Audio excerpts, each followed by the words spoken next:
Salam. Bugünkü dərsimizdə Samsung notebookunun ana platasının power konnektorunun dəyişdirilməsini sizə izah edəcəyəm. Gördüyünüz kimi konnektorun daxili tamamilə dağılıb. Yəni burada belə kiçik bir boru şəkildə hissə olur. Yəni onun orta hissəsi plus, kənar hissəsi isə minus olur. Mən bunu fen vasitəsilə çıxardıb yeni bir konnektorla əvəz edəcəyəm. Qeyd edim ki, bu Samsung notebooklarının bir çox əsas problemlərindən biridir. Yəni bu hissə içəri daxili tez sıradan çıxır, həm də istifadə düzgün edilməyəndə daha tez sıradan çıxır. Belə, mən bu hissəni flux sürtərək və bu hissəyə alüminium kağız yapışdıracağım ki, bu hissələrə də zədə dəyməsin. Belə, başlayaq dərsimizə. İlk öncə radiatoru çıxardacağım, daha sonra isə digər prosesləri edəcəyim. Şəbəkə kartının üstünü alüminium kağızı ilə bağladım ki, zədələnməsin. Yəni payanlifen sidərək həmən plasmas zərəsini zədələnməsin. İndi isə fluxumuzu mən sürtürəm.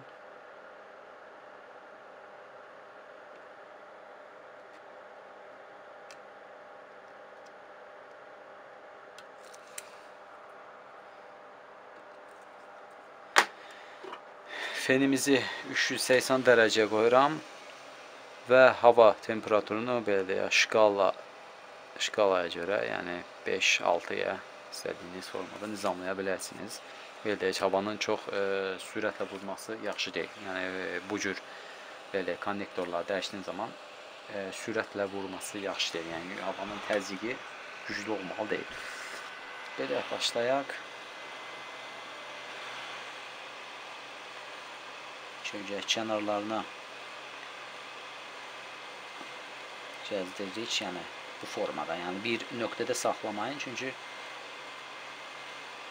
platanı zədələyəcək.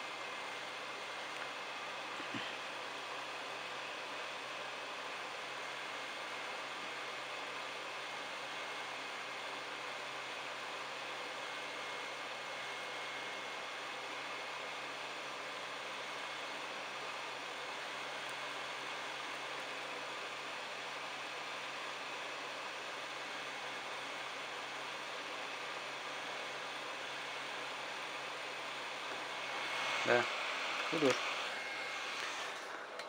Konnektoru çıxartdıq. Fluxumuzu yenidən sürtək bura.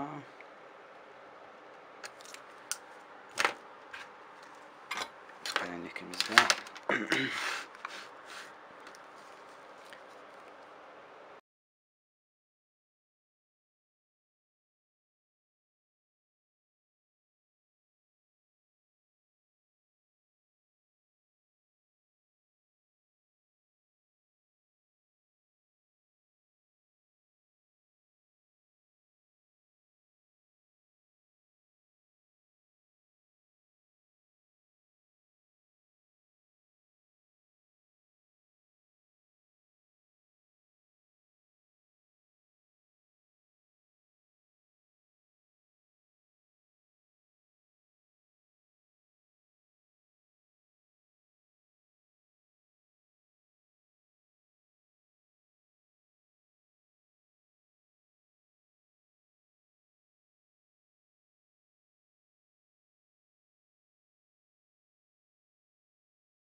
İndi isə spirt vasitəsilə buranı təmizləyim.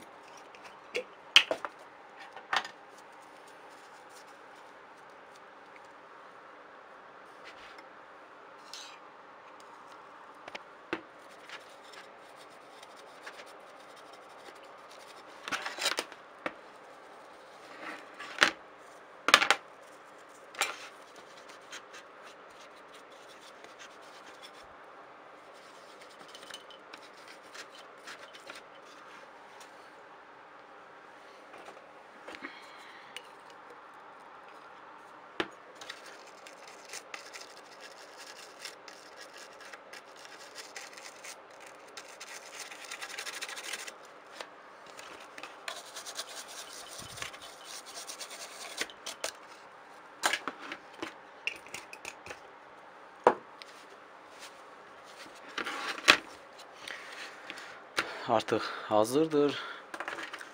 Platamızı, boşluqlarını artıq yeni konnektorumuzu qoşa bilərik. Konnektoru bura ana plataya bərkitmədən əvvəl bir şey qeyd edim ki, mənim aldığım konnektor Samsung'un digər MP300 300Y modellərinə uyğun olduğu üçün mən konnektorda bəzi dəyişikliklər elədim. Yaxınlaşdırım ilk öncə. Bir dəqiqə. Bu mənim yeni konnektorumdur. Bu isə köhnə konnektordur. Diqqətlə fikir verərsəniz, baxın, arxa tərəfi fərqlidir. Beləliklə mən köhnə konnektor aşağı tərəfdən bərkidilirsə, mən yeni konnektorda biraz dəyişiklik edərək bu cür, yəni üst tərəfdən bu formada bərkidəcəyəm.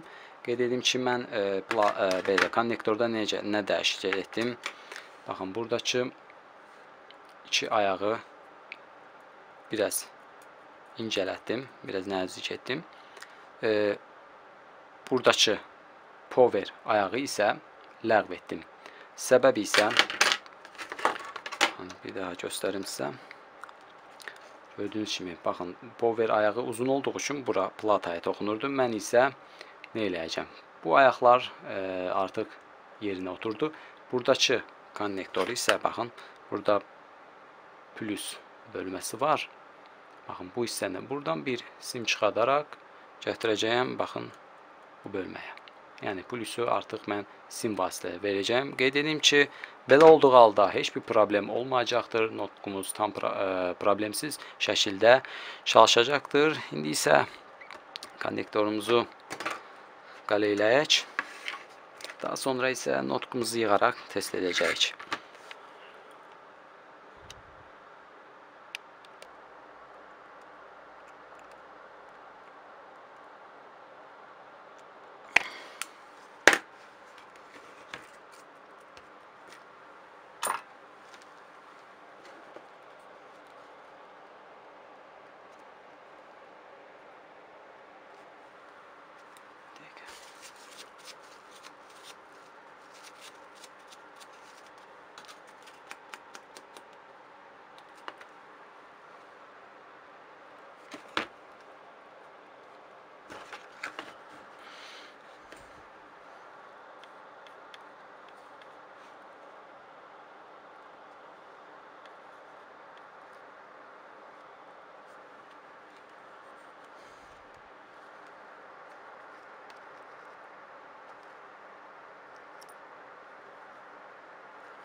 Belə konnektorumuzu bərkitdim. İndi isə flux qalıqlarını təmizləyim spirtlə. Mən konnektorumuzu tamamilə bərkitdim. Qeyd etdiyim bu simi də, yəni plus bölməsindən bu kiçik nöqtəyə, yəni baxın, bu arxa tərəfdən göstərin, baxın, bu plus bölməsidir. Bu iki, yəni plus nəyə görə plusdur? Çünki burada 2 ədəd drosel var, yəni əsas mərkəzi plus bölməsi buradır. Bunlar isə minus, yəni ground. gördüyünüz kimi artıq tamamilə bərkidildi. Flux qalıqları götürüldü. Buradakı görüntünü də göstərim. İndi isə test etmək zamanı yoxlayaq. İnşallah ki, problemsiz işləməlidir. Artıq notebookumuzu yığdım. İndi isə power adaptorumuzu qoşaq. Gördüyünüz kimi artıq bir dəqiqə yaxınlaşdırım. Artıq bedək bateriyanın enerji doldurması LED işığı yanır. İndi isə notebookumuzu işə salaq.